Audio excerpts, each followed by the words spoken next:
Hello, this is Jacob, and welcome to Logistics Mini Academy, a short learning dedicated to the internal staff of Concircle to learn more about logistics, transportation, concepts, and principles that are being used on a business perspective. Today, we will talk about who is who in transportation.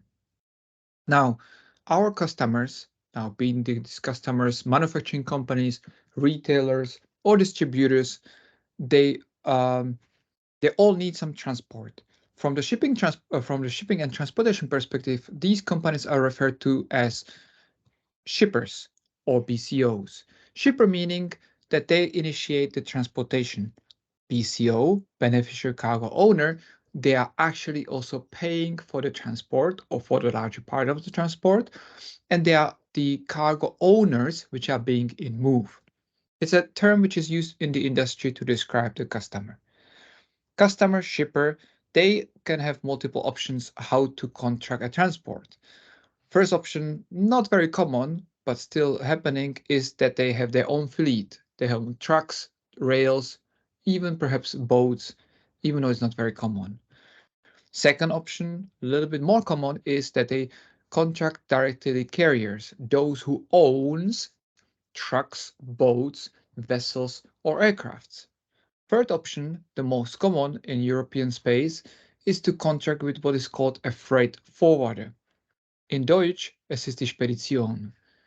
Freight forwarder is doing nothing else than negotiating with the carriers, those who own particular means of transport or assets, and they purchase certain capacity with them and resell it to the shippers in the market for either better price, or they also sell it with certain expertise to those shippers. In the industry, freight forwarders are also referred to as 3PL, third-party logistics. You can ask me why the free, and that's actually a little bit obvious from the relationship between carrier and a shipper. So they are the so to say broker or intermediary in a way. On the ocean side, specifically seaside, they are sometimes referred to as NVOCC, non-vessel common operating carrier. Now, from the legal perspective, insurance, liability, and so on, they are still a carrier, but they are non-vessel. So that means they are not operating the vessels, they are just acting as a carrier. And that's kind of explain the whole relationship. Now, if you go a little bit backwards, carriers, oh, no, sorry, the NVOCCs of 3PLs examples are, for example, Gebrüder Kuehne+Nagel, DHL Global Forwarding, perhaps there's quite a few companies which are even on a small side. Now, if we go back to the carriers may be seen as a 2PL, the second party or second party logistics, so to say. This term is not being used. I just wrote it here so we understand the relationship and why we have the number 3 for the 3PL. And these are the ocean liners, the airliners, the truckers. Commonly known, for example, the LKW Walter here in Wiener Neudorf, company like Maersk Line, MSC, OOCL, COSCO, and of course airlines, Austrian, Lufthansa, Air France, and so on.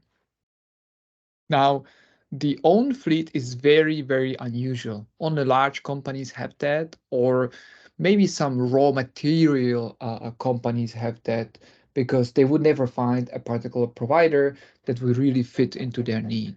Our example is the Westalpine having their own division for transportation called Logistics Service and their own ownership of trains, I mean the physical rail cars which are transporting the goods for them. Now, that's not it. Another option for a shipper is to contract with what is called a 4PL. So now we have kind of continue with the numbering here. 4PL is a little specific entity.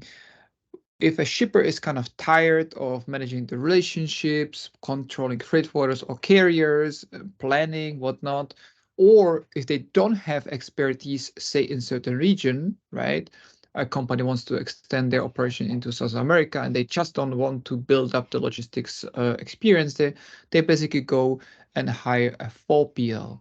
Sometimes 4PL is also referred as a control tower organization or services. And it's nothing else than managed service. Managed service where a company which typically is from the industry, so for example, our Kuehne+Nagel friends have their control tower division, so they know the industry. They basically lease, so to say, certain people or certain capacity of manpower, right? And basically management control over either planning, booking, or transportation spend, visibility, whatnot. What is very important to say, 4PL is not doing a transportation service itself. 4PL is only handling the management of those who transport, so freight forwarder or carriers. Examples here we have DHL International Supply Chain as an example. The second one, which I already mentioned, Kuehne+Nagel Control Tower, or very, very dedicated French entity called Prism that are really doing it very specialized for automotive industry. This model of 4PL is less common in Europe, is more common in the United States, and it's very common on the ocean flows, especially on the inbound logistics. Okay, so I hope this was useful and educative. One other reason, one more note I want to mention, it's also important not only to understand who is who in terms of acting in the transportation process, but also each of these entity needs their transportation management, so the software, a little bit differently built because they have each different business purpose and business objective in this flow. Thank you very much. Have a nice day.